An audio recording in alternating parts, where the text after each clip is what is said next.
RR Kabel present CNBC Awaaz Real Estate Awards and Conclave, powered by News 18 Network. और अब वक्त है आज के शाम के चीफ गेस्ट को आमंत्रित करने का। Shri KT Rama Rao, minister for municipal administration and urban development, industries and commerce and information technology, electronics and communication, Telangana. Shri KT Rama Rao ji को ज़्यादातर केटीआर के नाम से जाना जाता है। Very dynamic leader, a visionary leader, and we are so honoured that you are here sir. Shri KT Rama Rao ji का जोरदार तालियों से स्वागत करें। Thank you. Good evening. Thank you to the team of CNBC for inviting me here. Thank you, Mr. Butt. Thank you, Kabra ji. Thank you to the family of CNBC. And I see a lot of friends from the construction industry, from the real estate industry. A very warm evening to all of you. As was pointed out, this is an event that was extremely important. So I made it a point, even though I went to the district, I made it a point to come back, attend in time, and I'm glad that I could make it. Because a lot of people actually do not understand the importance of home building industry and construction industry in our society. Because typically it's looked at as an easy kind of a business to enter in, an easy kind of business with low entry barriers, etc.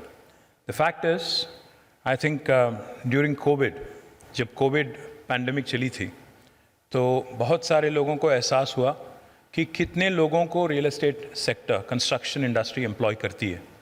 क्योंकि अगर आज हैदराबाद में ऐसी कोई एक जगह, कोई एक कंस्ट्रक्शन साइट नहीं होगी जहाँ पे आपको एक मिनी भारत का दर्शन नहीं होगा।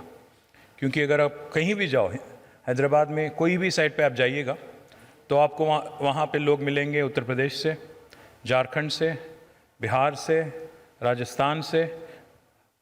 जो भी कला किसी के पास है, मतलब जो भी एक आर्ट फॉर्म या एक कलाकारी किसी के पास अगर है, तो उनको यहाँ तक लाके एसिमिलेट करने का एक बहुत ही खूबसूरत काम हमारी कंस्ट्रक्शन इंडस्ट्री यहाँ करती है। Telangana, if you look at us geographically, it's 112,000 square kilometres. It's the size of south Korea with population of the size of Malaysia. हमारी जियोग्राफिकल साइज है साउथ कोरिया की इक्विवेलेंट, और हमारी पॉपुलेशन है मलेशिया की इक्विवेलेंट। जब राज बनी थी 2014 में, हमारी GSDP, gross state domestic product था 5 लाख करोड़। आज पिछले मई में जब हमने तुलना की, तो 5,05,000 करोड़ से उभर के आज हमारी GSDP है 13.27 lakh crore. It's the highest growth rate for any state in India in the last 9 years। और सबसे अहम बात यह है, some of the who's who of the industries in the world have made Telangana their home in the last 9 years. आपको ये बात सुन के आपको आश्चर्य होगा कि अमेज़न की दुनिया की सबसे बड़ी कैंपस अमेरिका में नहीं है, सियाटल में नहीं है, वो हैदराबाद में है, दुनिया की सबसे बड़ा कैंपस। और Google, Facebook, Apple, Microsoft, Uber, Salesforce, micron, Qualcomm, list बहुत लंबी है। इन सारे कंपनियों की दुनिया की सबसे दूसरी largest office, second largest office in the world outside of their headquarters is right here in Hyderabad. आज हिंदुस्तान में कोई ऐसी शहर नहीं, कोई ऐसी राज्य सरकार नहीं जिसने रियल एस्टेट के लिए भी एक कानून बनाया। हमने TS BPAS करके एक कानून हमने चालू किया यहाँ पे। TS BPAS is again modelled on the lines of TS IPAS। It stands for Telangana State Building Project Approval Self-Certification System। अगर कोई बिल्डर हैदराबाद में या तेलंगाना में कहीं एक बिल्डिंग बनाना चाहता है, कोई परमिशन की ज़रूरत नहीं। आपको सुन के ताजुब होगा, अन्य राज्यों में, अन्य शहरों में आपको 3-3 महीने, 4-4 महीने, 6-6 महीने लग जाते हैं परमिशन लेने के लिए। यहाँ पे आज not only builders but even individuals, you can actually get instant registration, instant approval, and you can start construction on day one, as long as you are in compliance with the law of the land. Or simultaneously you have to put in all the details in TS BPAS portal। 21 दिन में सारे permission मिलेंगे आपको। अगर नहीं मिलता है तो 22वां दिन आपके लिए ऑटोमेटिक अप्रूवल है।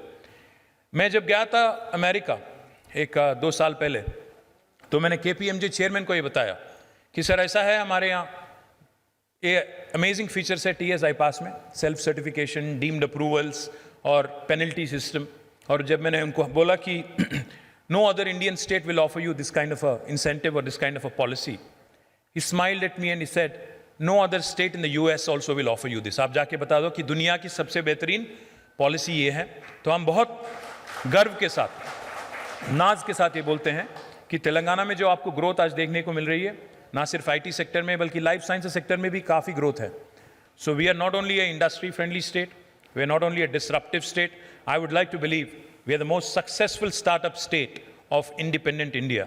अगर एक शब्द में, एक लफ्ज़ में अगर कहूँ कि तेलंगाना ने 9 साल में क्या हासिल किया, मैं इतना ही कहूँगा, जो हमारी ग्रोथ रही है पिछले 9 साल में, हिंदुस्तान की बाकी राज्य भी अगर हमारी तरह परफॉर्म करती तो आज हम लोग $5 ट्रिलियन का मुकाम कब का रीच हो जाते.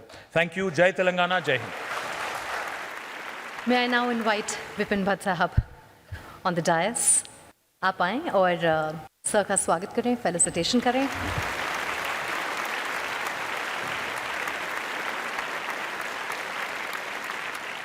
You can now proceed for the fireside quick chat, and I'm sure that's going to be much more interesting. Over to you.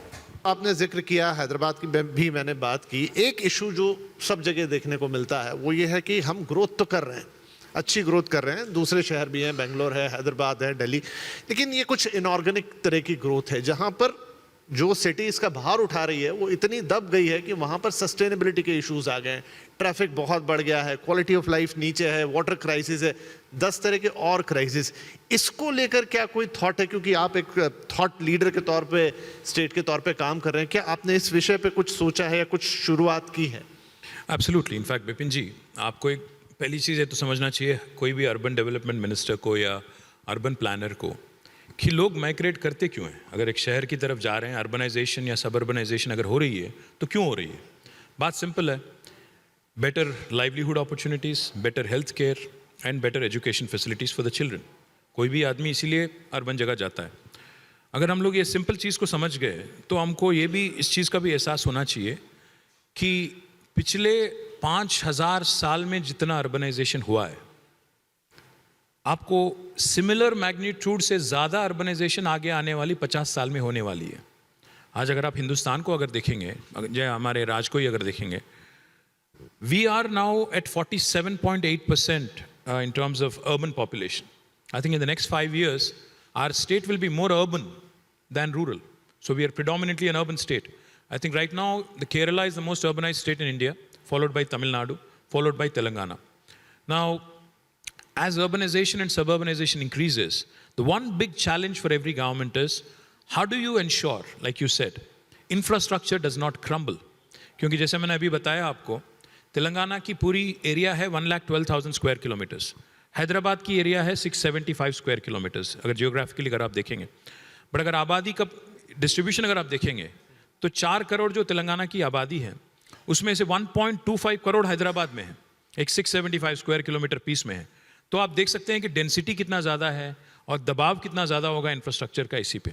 तो इसीलिए हमने कोशिश की विथ एटमोस्ट कॉन्शियसनेस कि पीने की पानी की जो सुविधा है, because you know the basics have to be meted out, basics have to be dealt with.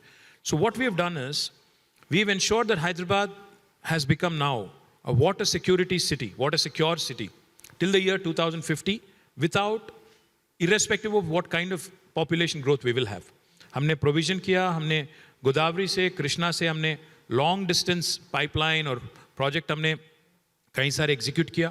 We are the first state in India, by the way, to give portable drinking water connection to each and every one of our 10 million homes. And the idea is, Hyderabad में जो alternate आज power water supply हम करते हैं, इसको हम daily करना चाहते हैं, आगे जाके 24 घंटा भी करने की प्लान कर रहे हैं. The second and most important thing, I think whatever growth you have, whatever explosive growth you have, you also have to realize that when people start moving towards an urban area for better healthcare and better education, why not start putting better education facilities and healthcare facilities in their own neighborhood? So today, I'm happy to share with you that Telangana is the first state in India which will have a super specialty hospital, a 500-bedded super specialty hospital in each and every district headquarter, along with a medical college and a nursing college in each and every district. So healthcare issue has been addressed by way of that. So better healthcare is one aspect. Better educational facilities. We have launched 1,001 residential schools in the government system, where we engage 6 lakh children and we provide for everything. So better education, better healthcare, साथ ही साथ water security and infrastructure. तो मैं क्या कह रहा हूँ, infrastructure पे ध्यान देना जरूरी है. बेसिक यूटिलिटीज जैसे पावर है, वाटर है, रोड इंफ्रास्ट्रक्चर है, ड्रेन इंफ्रास्ट्रक्चर है, इन चीज़ों पे हमने ध्यान दिया.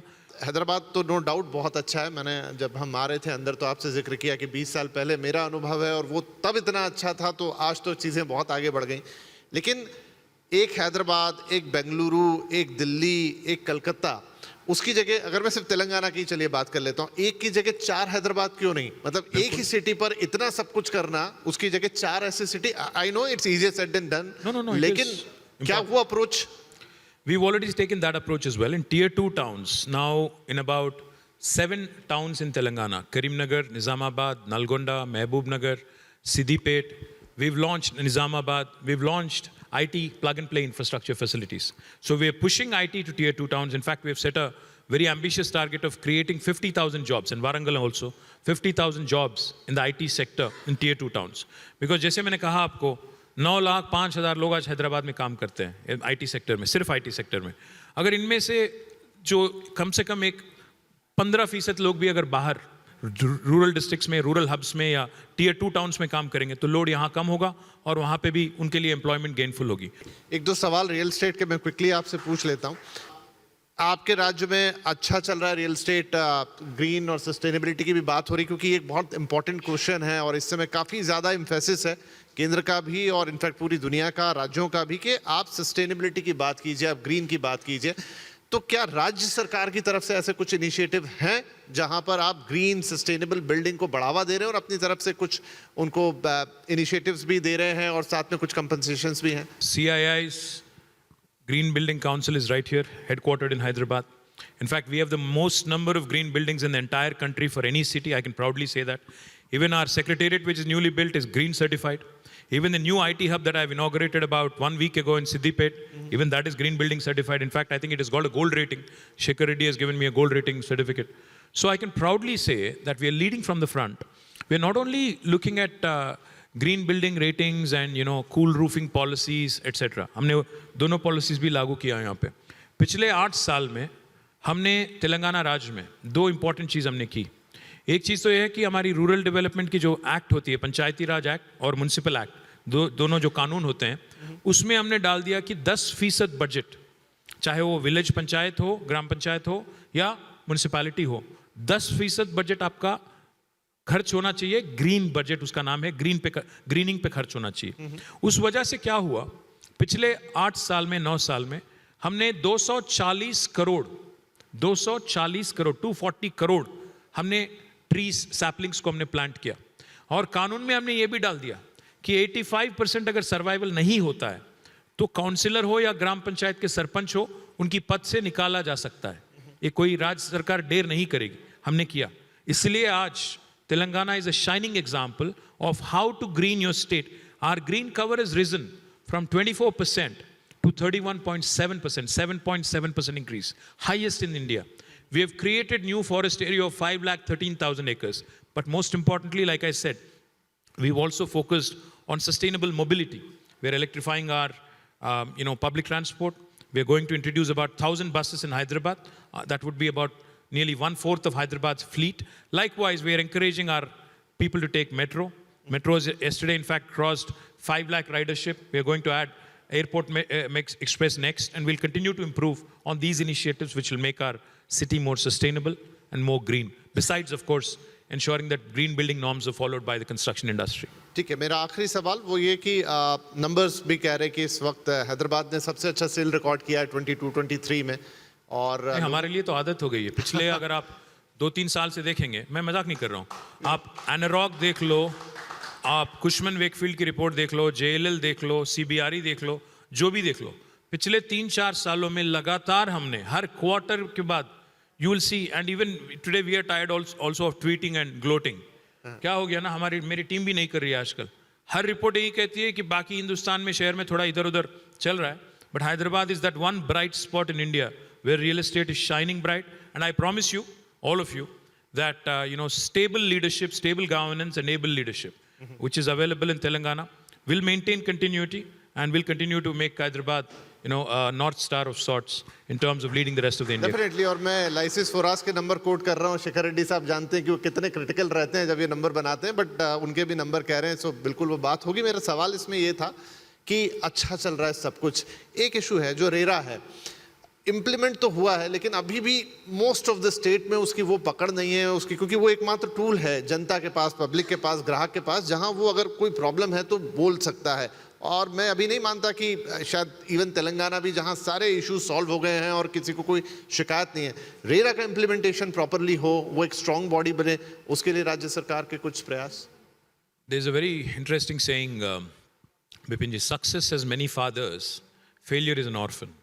क्या होता है कि जब इंडस्ट्री सब अच्छा चल रहा है, ग्रोथ अच्छी है, तो सारे चीज़ एक ग्रोथ में, सक्सेस में दब जाती हैं, छुप जाती हैं, ज़्यादा सुनने को नहीं मिलता, ज़्यादा मतलब ऐसे किस्से सुनने को नहीं मिलते हैं। बट जब एक बार थोड़ा इंडस्ट्री स्लो डाउन हो गया, तो थोड़ा मतलब इंटरेस्ट रेट्स बढ़ गए या कुछ प्रॉब्लम चल रहा है, तब जाके सारे चीज़ they'll start taking center stage. I agree with you. I'll not lie to you and tell you that we have a picture perfect system here with respect to real estate regulatory authority. In fact, on the 1st of July, our new commissioner has taken charge, and he's a very seasoned man. And I've promised the industry here that he will start taking all the issues, that need to be addressed. He'll start taking it up in the right earnest. And trust me when I say this, we have, dealt with full earnestness and full sincerity when it comes to issues of the public, issues of, the buyers, home buyers. So I promise you, whatever pending issues there are, they will be dealt with swiftly. They will be dealt with very forcefully as per the statute, whatever is mandated by RERA. जैसा तेलंगाना राज्य बाकी चीज़ों में भी एक मिसाल बन गया हिंदुस्तान के लिए, मैं आपसे वादा करता हूँ आगे आने वाली 6-7 महीनों में आपको ये भी सुनने को मिलेगा कि रेरा इम्प्लीमेंटेशन कैसे किया जाए, तेलंगाना जैसा किया जाए, ये आपको मैं वादा करता हूँ। बहुत ही इसमें तालियां बनती हैं। तो डेफिनेटली हम भी उम्मीद करेंगे कि जहां एक तरफ आप सारी चीज़ें फैसिलिटेट कर रहे हैं, चाहे वो इंडस्ट्री के लिए ओवरऑल हो या रियल एस्टेट के लिए हो, तो वहां ग्राहकों का, खरीदारों का भी आप पूरा ख्याल रखेंगे और तेलंगाना स्टेट को एक नए मुकाम पे पहुंचाएंगे। तो बहुत शुभकामनाएं और बहुत बहुत धन्यवाद मंत्री जी। Thank you very much. RR Kabel present CNBC Awaaz Real Estate Awards and Conclave, powered by News 18 Network.